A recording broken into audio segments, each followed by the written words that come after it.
नमस्कार, आप देख रहे हैं चार का वार, साथ में आपके शिखा ठाकुर। चार के वार में सबसे पहली खबर आपको प्रधानमंत्री मोदी से जुड़ी हुई दिखाएंगे। मोदी के काशी दौरे को लेकर के ये खबर। दौरे के दूसरे दिन प्रधानमंत्री मोदी ने 20 सालों से बन रहे स्वर्णवेद मंदिर का उद्घाटन किया और साथ ही कई अन्य कार्यक्रमों में हिस्सा लेकर काशी वासियों को करोड़ों की सौगात दी। डिटेल में आगे जानकारी दूंगी। अगली बड़ी खबर के लिए प्रिया करुण करते। संसद में आज क्या कुछ हुआ, साथ ही आपको बताएंगे कि लोकसभा से 47 सांसदों के निलंबन की वजह क्या कुछ रही, हर एक डिटेल्स। लेकिन उससे पहले रुख करेंगे महिमा सिंह कबर का। देखिए, तीसरी बड़ी खबर होगी डॉन से जुड़ी हुई। जिस डॉन ने लोगों की मौत का सौदा किया, आज वो सौदागर मौत के मुहाने पर है। देश का सबसे बड़ा गुनहगार दाऊद इब्राहिम आज कराची में जिंदगी और मौत के बीच झूल रहा है। पूरा मामला आपको बताएंगे। चौथी बड़ी खबर के लिए चलते हैं आयुष के पास। और आखिर में आपको बताएंगे गलवान घाटी में जवानों की शहादत पर सबसे बड़ा खुलासा, जिस पर पूर्व सेना अध्यक्ष मनोज मुकुंद नरवणे ने अपनी बायोग्राफी में इसका जिक्र किया है और क्या बातें कही ये बताएंगे। लेकिन उससे पहले एक बड़ी खबर बताएंगे शिखा ठाकुर। चलिए चार के वार की शुरुआत करते हैं एक बड़ी जानकारी के साथ। लखनऊ से ये बड़ी खबर मिल रही है। पीजीआई में भीषण आग लग गई है। ऑपरेशन थिएटर में ये आग लगी है। एक महिला और एक बच्चे की मौत अब तक बताई जा रही है। कई मेडिकल स्टाफ भी इसमें झुलस गए। वेंटिलेटर फटने से दरअसल ये आग भड़की है। ये जो प्रायर इन्फॉर्मेशन है ये मिल रही है और वेंटिलेटर फटने से ये पूरा हादसा हुआ है, ये अंदेशा इस वक्त जाहिर किया जा रहा है। ऑपरेशन थिएटर में भीषण आग लगी और लखनऊ से ये बड़ी जानकारी इस वक्त हम आपको दे रहे हैं। पीजीआई हॉस्पिटल में भीषण आग लगी है।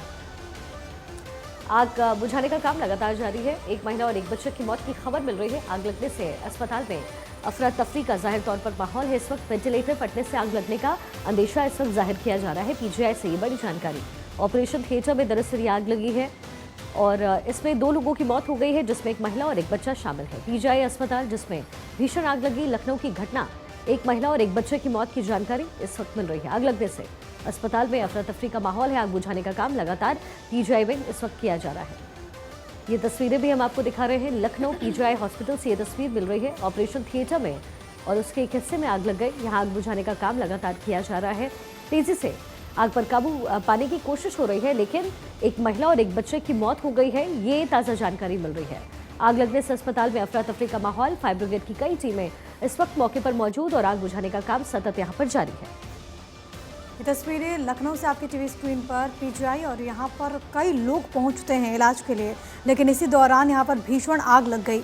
एहतिशाम सिद्दीकी तमाम जानकारी के साथ इस वक्त जुड़ गए हैं। एहतिशाम, क्या इस वक्त वहाँ पर फिलहाल स्थिति बताई जा रही है?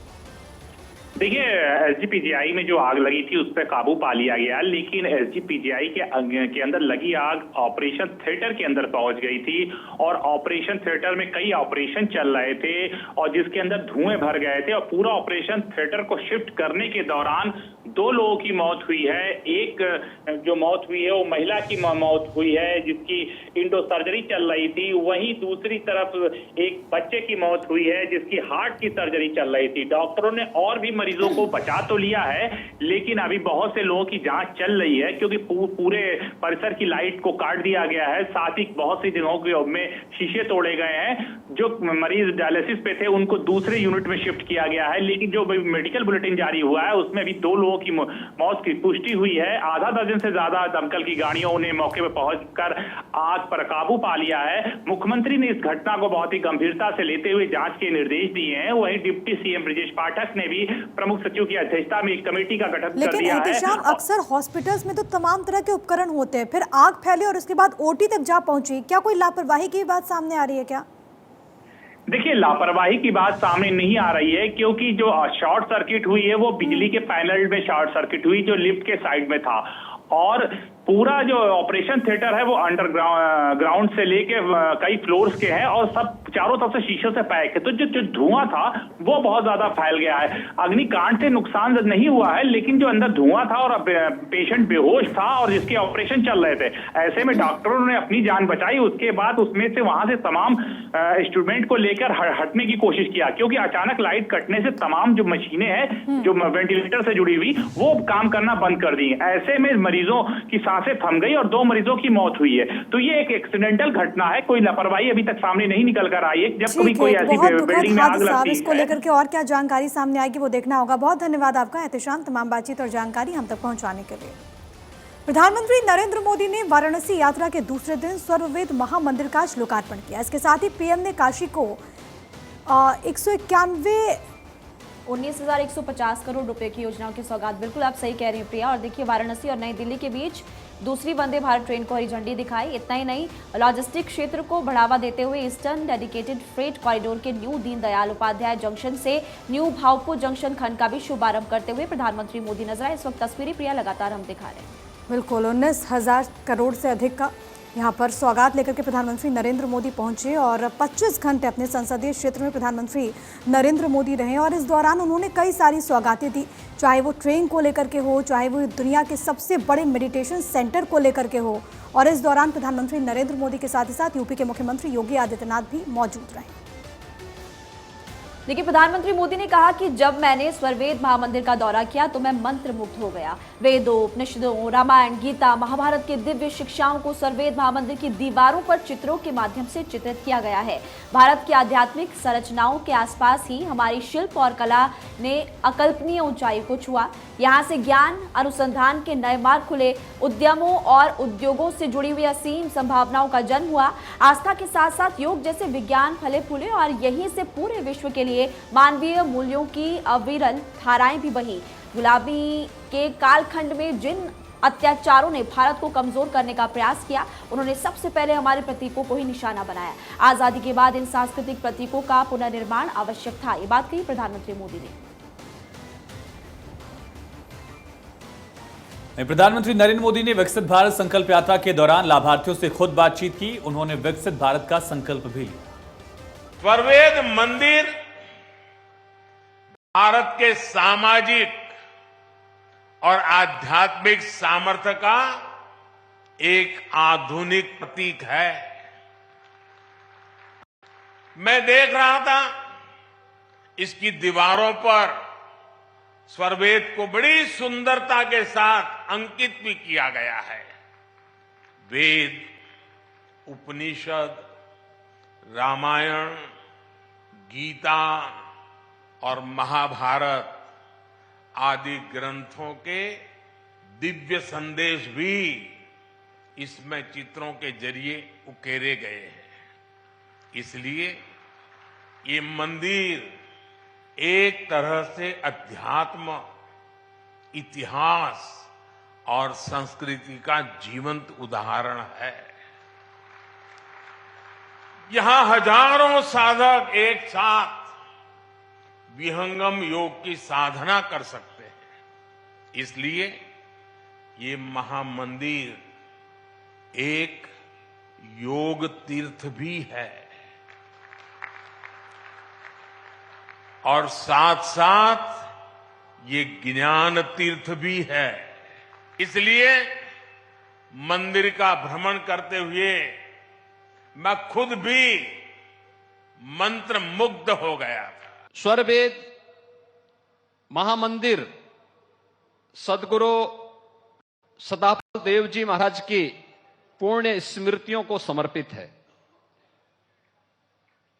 100 वर्ष पहले उन्होंने विहंगम योग की जिस साधना के लिए संत समाज की स्थापना की थी, शताब्दी वर्ष का एक कार्यक्रम विहंगम योग संत समाज का प्रारंभ हुआ है।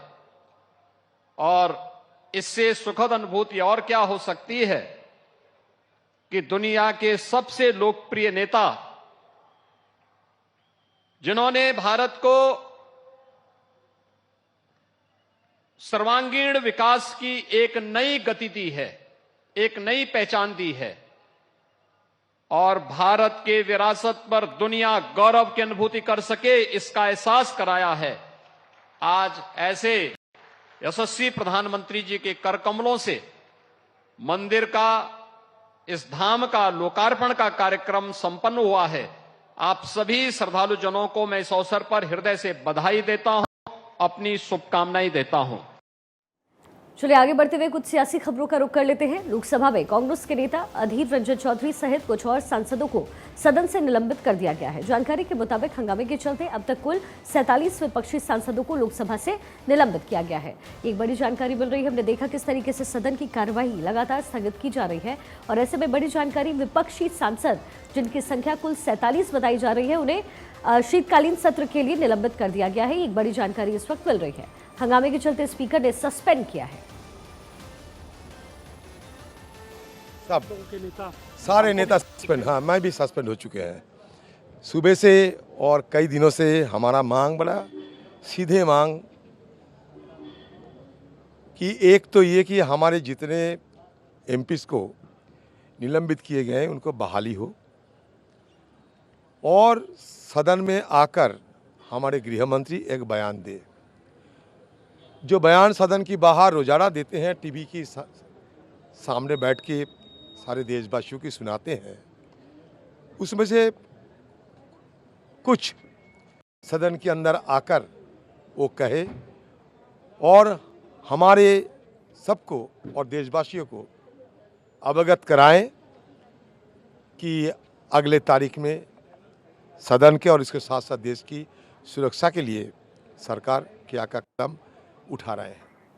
मेरे सहयोगी अक्षय राय इस वक्त हमारे साथ जुड़ गए हैं। अक्षय, क्या कुछ और जानकारी है? क्योंकि देखिए 47 कुल संख्या विपक्षी सांसदों की, अब ऐसे में जो विपक्ष का खीमा बैठता रहा है संसद की कार्यवाही में, वो पूरी तरीके से आउट नजर आ रहा है। ऐसे में जाहिर तौर पर जो सियासी हंगामा है वो और तेज होगा। बिल्कुल होगा। और जिस तरह से आज हंगामा होता रहा और पिछले कई दिनों से जिस तरह से हंगामा विपक्ष का जारी है, आज लोकसभा से 33 अन्य सांसदों को निलंबित कर दिया गया है, जिसमें कि अधीर रंजन चौधरी भी शामिल हैं। इसके अलावा कल्याण बनर्जी, राजा, दयानिधि मारन, इसके अलावा सेवा स्वामी, टी सुमति, अधीर रंजन चौधरी, सौगत राय, अशित कुमार, कौशलेंद्र कुमार जैसे सांसद शामिल हैं। और कुल मिलाकर के ये 46 सांसदों की लिस्ट बन जाती है जो लोकसभा से पूरे सत्र के निलंबित किए जा चुके हैं। साफ तौर पर है कि राज्यसभा से पहले डेरोन ब्रायन को भी निलंबित किया गया था। उनको लेकर के हालांकि रिवोक करने के लिए आज पत्र भी लिखा गया मल्लिकार्जुन खड़गे की तरफ से, लेकिन वो रिवोक तो नहीं हुआ। लोकसभा के सांसद निलंबित जरूर कर दिए गए। 3 सांसदों को प्रिविलेज मोशंस के तहत उनको नोटिस भी एक भेजा गया है, क्योंकि वो जो सदन के अध्यक्ष हैं, लोकसभा स्पीकर हैं, उनके समीप पहुंच गए थे, वहां से नारेबाजी करने लगे थे। तो सदन के पास जो लोकसभा का स्पीकर है, लोकसभा के स्पीकर का जो मंच है, वहां पहुंचने के बाद उनको प्रिविलेज मोशन के तहत निलंबित भी किया गया है और उनको एक नोटिस भी भेजा गया है। साफ तौर पर कह सकते हैं कि जिस तरह से हंगामा बरप रहा है, उसके बाद लगातार कार्रवाई की जा रही है। जिस तरह से केंद्रीय मंत्री प्रहलाद जोशी ने ये पूरे सांसदों को निलंबित करने के लिए मोशन मूव किया और उसके बाद उसको लोकसभा स्पीकर ओम बिरला ने उसको रेक्टिफाई भी किया और साफ तौर पर कहा कि जिस तरह सदन की मर्यादा तार तार हो रही है, उसके बाद ही इन सभी सदस्यों को निलंबित किया जा चुका है। तो ये साफ तौर पर कह सकते हैं कि आज 33 और पहले जो 13 अन्य लोकसभा के सांसद हैं और एक राज्यसभा, यानी कुल 47 सांसद अभी विपक्षी दलों के अक्षय, इससे पहले जब 13 सांसदों पर एक्शन लिया गया तो विपक्ष ने कहा क्योंकि हमने सदन में सुरक्षा में हुई चूक का मसला उठाया इसलिए ऐसा किया गया। लेकिन आज लोकसभा स्पीकर ने यह भी स्पष्ट कर दिया है कि ऐसी किसी वजह से कार्रवाई नहीं की गई है, बल्कि गलत आचरण के विरुद्ध ये कार्रवाई है।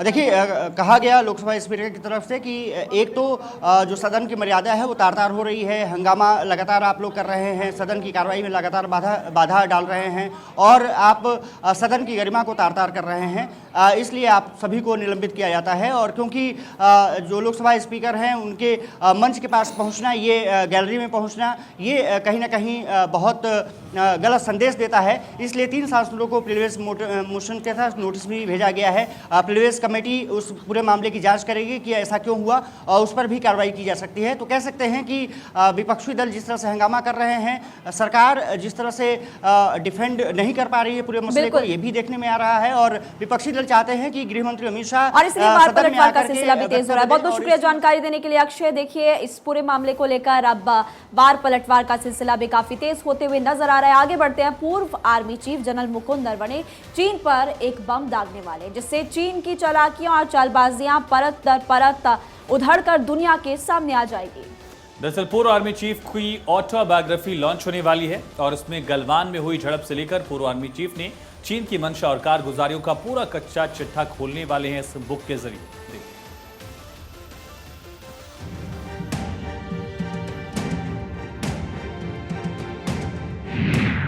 सामने आएगी चीन की चालाकियां। चीन की चालबाजियों से उठेगा पर्दा, खुलेगा कारगुजारियों का कच्चा चिट्ठा, दुनिया का होगा चीन के सच से सामना। डोकलाम हो या फिर गलवान, चीन की मंशा हमेशा से बेईमान। पूर्व आर्मी चीफ का बुक बम तैयार, शातिर चीन हो जाओ तैयार। पूर्व आर्मी चीफ मुकुंद नरवाणे ने दावा किया कि उनकी ऑटोबायोग्राफी जब आएगी तो चीन के राष्ट्रपति शी जिनपिंग के होश उड़ जाएंगे। जिस सच्चाई को वो दुनिया से छुपाते आ रहे हैं उससे पर्दा उठ जाएगा, क्योंकि दुनिया जानती है चीन किस तरह अपनी कमजोरियों को सामने नहीं आने देता। पूर्व army chief general Manoj Mukund Naravane ने अपनी ऑटोबायोग्राफी 4 स्टार्स ऑफ डेस्टिनी में 2020 में गलवान वैली का भी जिक्र किया है। उनकी ऑटोबायोग्राफी जनवरी 2024 में लॉन्च होगी। आखिर क्या है 4 स्टार्स ऑफ डेस्टिनी में?